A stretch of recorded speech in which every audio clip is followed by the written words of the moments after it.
Hey, what's going on, guys? This is Alex with NBC 11 Live. Team 101, born to compete. As you see, I got the man, the myth, the legend, my guy, Coach Downs. We've been watching some really, really good high school football this past weekend here in the state of Georgia. Coach, what's going on with you?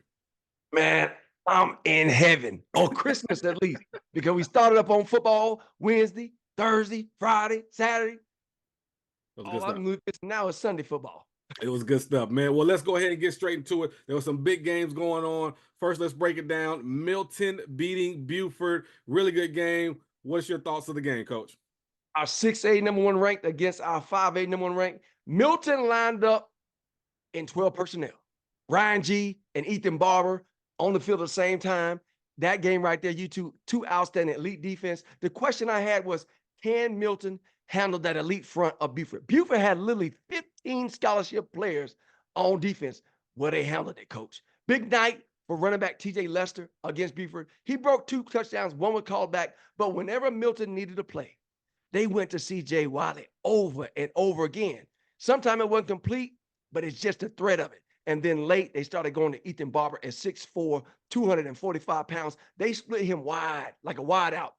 Mismatch on a corner because they got Buford's corner. They're good, they're elite, but they're small. That mismatch between Wiley at 6'5" and Ethan at 6'4", that was a big difference. And of course, first game, you got a few turnovers and you got penalties. Couple penalties in plus territory. Illegal substitution on Buford gives Milton first down, and then Milton gets backed up with a penalty, a late pick, gives Buford opportunity to get back in the game. The lightning delay really helped Buford, but in my estimation, it shouldn't have been that close. Should have been a bigger game. I always thought, man, I thought Milton was going to win this game. I didn't know how they were going to win this game, but it's a good win for them because sometimes you got to win ugly, man. Look, sometimes you just need to look at the scoreboard and say, hey, we got more points than them. We won. Let's get off this football field. All due respect to Buford. Buford came to play. Great defensive effort. Offensively, I still just say I'm curious where the explosive plays are going to come from. Right now, Coach, here's what I'm seeing. I don't care who you are. I don't care what time in the season, you need some explosive plays to get you down the field. There's only so many times you can do 10, 12, 13 play drives and score, coach. There's only so many times you can do that. And right now, I think Buford is having an issue with that. They're going to coach it up. They're going to be better as the season goes on.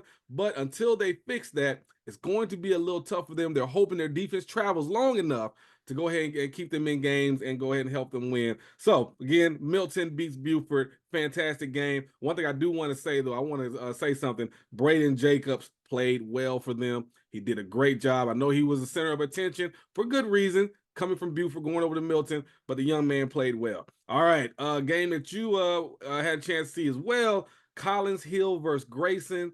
Let's go ahead and go into that, where Collins Hill beats Grayson 22-19. On paper, Grayson should dominate them. But in the box, that is Collins Hill's strength, and that is Grayson's strength. Toe-to-toe, knockdown, drag out. It reminded me of last year when Buford played Grayson. The defense was so good, nobody could do anything on offense. But Collins Hill got on the board 3-0. But then Grayson roared back and scored 19 unanswered points. Halftime is 19-3 Grayson. Second half, Collins Hills makes a quarterback change after the lightning delay, come back and score 17 points and a 2-point conversion with about 1:30 left to beat Grayson at home in that jungle. Yeah, man, that's a great effort by Collins Hill. Fantastic effort, a team effort, I will say. And look, Deuce Gerald's, Cottrell Webb, that entire defensive line, just doing work. Due to Marquis Cross comes in at quarterback and Oh my goodness. He does a great job and helps. Just look, man. At the end of the day, as we sometimes say, quarterback, just stop the bleeding. Stop the bleeding. Steady the ship. As my good friend says, rising tide raises all ships. There you go. Duda is a track guy. So as a sophomore, he comes in, he made a few nice throws, but with his legs, and he's a 400-meter specialist, a 49-second quarter miler. He broke free of the pocket and moved the chains a few times with his legs.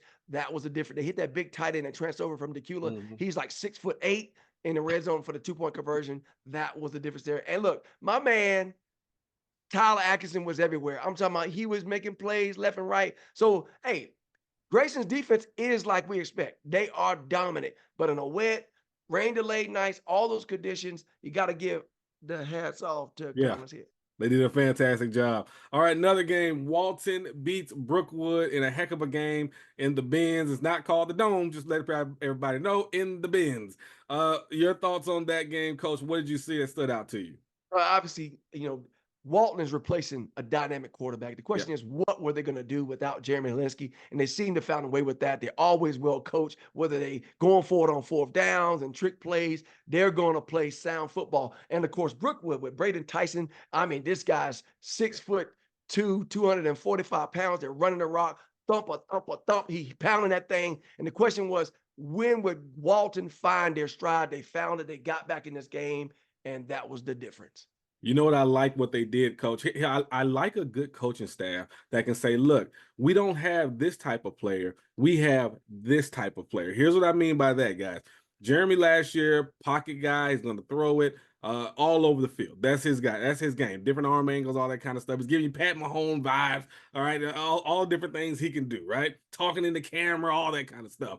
Caden's not that way. Caden Gilstrap's a different type of player. But one thing he can do is pull it and get up out of there. And that's what Clayton did. And I thought that was the big difference in the game, Coach, that made that, that turned the game in, that was getting tight, because I think Braden had just broke one right around the right side, scored a touchdown. Everybody's going crazy. Hey, slapping helmets, all kind of stuff like that.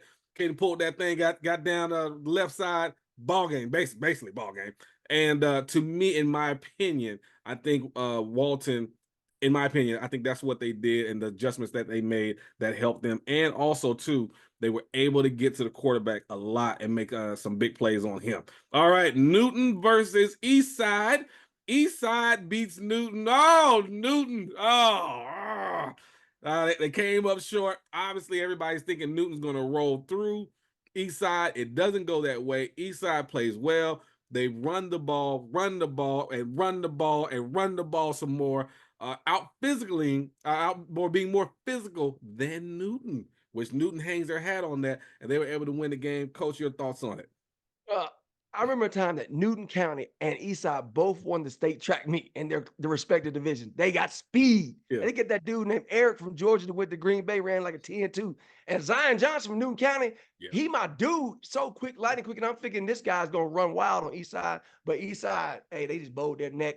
Physical and fast, no name dudes. I literally no name dude, no name team, and run it down Newton's throat. I mean, that's great team victory, and they own the county right now. I'm changing the name, not gonna be Newton County anymore, gonna be Eastside. Coach gonna get us for that one. All right, Douglas County beats Cedar Grove. This is a game that I just take no joy in talking about, as far as I don't want to make it sound a bad type of thing. I'm losing my words here. But look, Cedar Grove, their defensive players came out and gave great effort. They held on as long as they could, but it's one of those things, man. When the water's about to come through the dam, it just is what it is. And Cedar Grove's offense couldn't get anything going. Douglas County did exactly what they were supposed to do. Hey, we're all gonna do it. Hey, look, if you're on that field, it got to happen. And Douglas County did what they're supposed to do. Coach White did what he was supposed to do, and they won the game. Coach, your thoughts? Well, Douglas County got a lot of these 4 and 5 stars on their team, whether it's Jalen Carter, or it's the receiver named Carter, or Aaron Gregory, a P. Lee, a 6'8", 350 pounds. They got a big, pretty team, and those guys handled their business. Cedar Grove is down with the new coaching staff. They had some players defection, and they're not quite there. They're going to get it going, but right now, Douglas County is one of the top 2-3 teams in the state as far as talent, and they handle business. Yeah, Coach, when that first hit happened with Jordan, hit that quarterback from Cedar Grove, I think it was King, hit King. That was. They got an APB out on Jordan because he just can't be hit like that. He can't be hitting nobody's children like that. All right. Douglas County beats Cedar Grove in the Benz. A game that you were at, Prince Avenue versus West Forsyth. Prince Avenue beats West Forsyth in a heck of a ball game. Coach, your thoughts on the game? Well, you're thinking a AA champion going up against 6A, very solid football program. How's that going to work out? Well, Prince Avenue is not your average AA program, back-to-back state championship. Coach Greg Vandergraff, outstanding coach. But they're replacing Aaron Follow. What would happen at quarterback? Well, Ben Musa, he's not Aaron Follow, but he's Forrest Gump.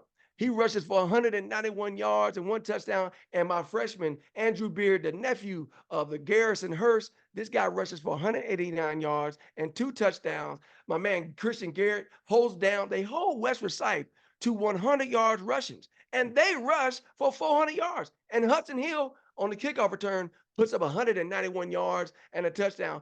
Great victory for Prince Avenue, but don't sleep on West Forsyth. They got a very good football team. My man, Max Walraven, passed about 217. He's got a big, strong arm, and he's athletic. It was an exciting game, wire to wire.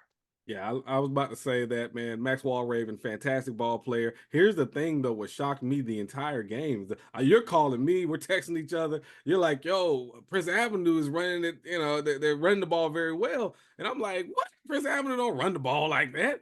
I was shocked to see Prince Avenue say, okay, look, hey, this year, we probably can't put the ball in the air that much this year. We're not quite there yet, and that's okay. They'll get there. But right now, what we can do, play some D, get after it, and run this tater. And that's They what they did. will be able to throw it because my man Booster can spin it, Mhm. but the secondary from Westside picked him off twice, and they just said, you know what, we're gonna run this thing, and they did it. But expect Prince to do what Prince always in the coming weeks. They're gonna be able to spin it. They can. Good win for them. Shout out to Coach Vandergriff over there. He's interviewed on the show once before. We appreciate him. North Clayton beat McDonough. Oof. McDonough was up by a lot. Then the score happened. Then the game ended, and McDonough was down. And North Clayton ended up coming back. Great effort by Justin Murphy. I know you're gonna talk more about that, but we've been watching this man for a long time. This young man for a long time. He's done a fantastic job on the field. Right now, more of a runner, you know what I'm saying, and more of a playmaker at quarterback He's right like a now. 10-6, 10-7 runner. You don't You run better fresh. You run. don't, Yeah. you don't run 10-6. He's more than a runner now. Yeah, he's more than a runner. Like I said, dynamic playmaker. Let's put it that way. And he did a great job getting knocked out the game earlier and coming back and helping his guys win. Coach, My your man thoughts? Kelsey Adams, ranked by 247, Yeah. ranked by us. He was our lineman of the year. Mhm. Now this man has been ranked the top 5 O lineman, I think top 10 in the nation Yeah. as a sophomore O lineman, 6'5", 275 pounds. But keep your eye on Clayco and think about that battle down there between Clayton County, Henry County, Justin Murphy, the most dynamic player in Clayton County. He is saying, look, Atlanta, don't forget about me down here. Look, man, I can't wait to continue to watch him, coach. And here's the thing: as he develops as a passer, he's already a dynamic playmaker, right? So as he develops as a passer, all it is going to do is just open everything up for him, and there's no telling. I think his ceiling is through the roof, man. His potential is through the roof. Coach Burnett down there too. There you go, Coach Cap. All right, Langston Hughes versus Westlake. I was at this game on the sideline, Coach. I think first thing I'll tell you what. Let's go with you. You go ahead and give your opinion. I'll come back on with my opinion. Go ahead, Coach. Well, I saw Westlake scrimmage against Buford a few weeks ago. I did 2 things wrong. I thought Langston was very good. I knew the defense was good. The O-line is good. I know about the Carson Baker. And I know about him. I know Tiller and CJ Langford. I said, Langford is a problem. Yeah. But I didn't know how good Buford was. Mhm. Buford is very good. I knew their defense, but now looking at it, man, they got that sort of West Virginia vibe with a dynamic quarterback, dynamic running back, and a powerful line. Folks, I think we're gonna need some backup when we take on them. I mean, they really do. I think we need some backup because they just got it going on up front with them big boys, and they got athletes behind them. They should never put the ball in the air unless you stack it, get one-on-one, because they can run it till the cows come home. Yeah, Coach, man, I sat there and watched the game in true amazement. Like I've never seen a team with this much confidence in their running game where it is 3rd and 9. I can't make this up. It's 3rd and 9, and guess what, Coach?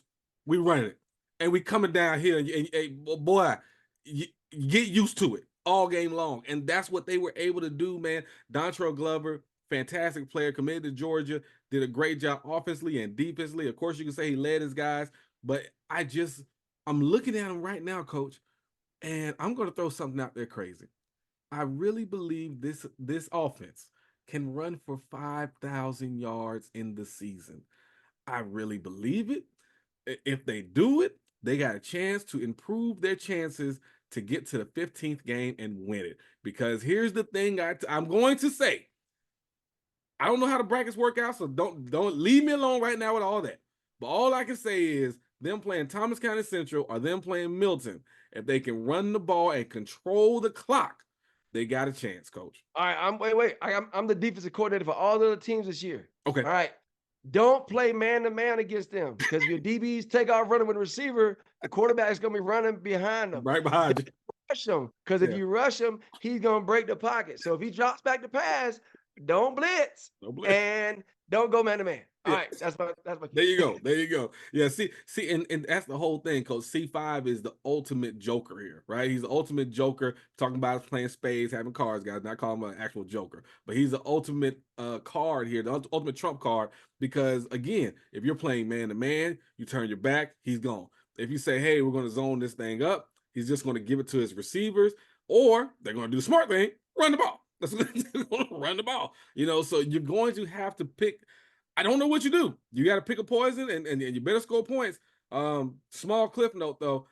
Travis Smith from Westlake.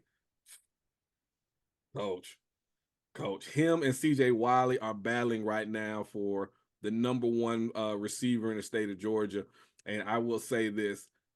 He should never be left off of any preseason or postseason all-state team ever again. The guy is the absolute real deal. 267 yards, 2 touchdowns, and a losing effort. I'm talking about I swatched it. They just said, "Hey, we giving it to him. We just gonna keep throwing it." Stop it. That's what they said. Stop it. We're gonna go to him. All right. Last game. North Gwinnett versus McEachern. Good game. Good coaches. Good team. Obviously, one is at a different place than the other right now. Coach, your thoughts? Well, North Gwinnett has been one of those staples team that always finishes in the top 10, makes the playoffs. And Eric Godfrey comes over to that stable ship and basically say, "Hey, no, I'm going to take what they already done and write it." But what it is, they are an underestimated team right now. Their front four between Landon Seymour, son of Richard Seymour, Braxton Kyle, Cole Funderburg, and Connor Coxwell, they have as good a front four as anybody. Those guys are 6'4" across, both ends 6'4", 235 plus, interiorly 6'4", 315, 6'4", 290. It's hard to run the ball. And behind them, they got Jake Godfrey. He's got Ohio State offer. He's got Power 5 offers. They got my man Jordan back there. They got ball players. They're not 5 stars. They're not 4 stars, but a bunch of 3-star players. They got outstanding defense. And my man Ryan Hall, the quarterback, he is committed to Clemson or Georgia Tech in baseball. This guy can run it. He can throw it. He's cool as a cucumber. Man, they shock people, but it's not a shock. Don't sleep on them. I tell you what, things I took away from the game, I like what McEachern was trying to do. I would like to see them give JJ the ball more straight up, obviously, than just some of the read plays. That'll come in time. But I tell you what I did see. Once Bell gets more comfortable, that's a new quarterback they got back there, 6'5" kid. You can tell he's athletic, big time on. I've seen him train. He actually trains with my son, a quarterback trainer. So I've seen him in person. Big time arm. Great personality. He's imposing to look at. He's not 6'5". This guy's more like 6'6", Cam Newton size. He's big. All right, so here's the thing. As he gets comfortable, and me knowing how Coach Reed coaches, he will get better and better and better. And by the end of the season, look, man, I think every school he wants to be at his door is going to be at his door talking about this young man. Now, with that being said, North Gwinnett looks like they're ready, Coach. They look like they're ready. They've had a great offseason. They're ready to go. They're rolling through. Look, they're a veteran team now because they were younger last year, a lot of juniors. Now they're all seniors. They're ready to play. And like you said, Ryan Hall is the one. He is the one that makes everything go, Coach. He can run the ball. He can throw the ball. Hey, that play he made, rolling to his right off platform, boom, back in the end zone, touchdown. Roll to the right, directing traffic. You know what I'm saying? Like he is in full control of what he wants to do. And the great thing is with this when you deal with Coach Godfrey. He's going to make the scheme very simple for you to play fast. That's all he cares about. I want you to play fast, and I want you to know what to do. And so that is what Godfrey does well. North Gwinnett wins the game, but we will see McEachern obviously playing well down the road. All right, player of the week. Coach, what you got? Who you got? This is coming from. Let me set it up for everybody. This is the guy, NFL guy, coached in college, coached high level high school. He's giving out his player of the week, and I'm gonna just give out my lowly player of the week. I'm gonna just give. All right. I'm looking for gamers, guys who can get it done, produce it. This is not about measurable. This is not about stars. This is about who shows up. Justin Murphy I like it. Dual threat athlete. His team is behind. He puts it on the shoulder. He drops back.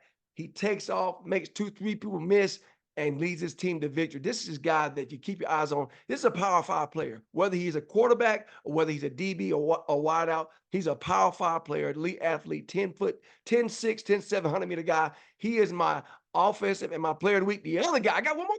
Okay. Because I got Ben Musa from Yeah. Prince Avenue. He was the difference maker. We expected Andrew Beard to do what he did.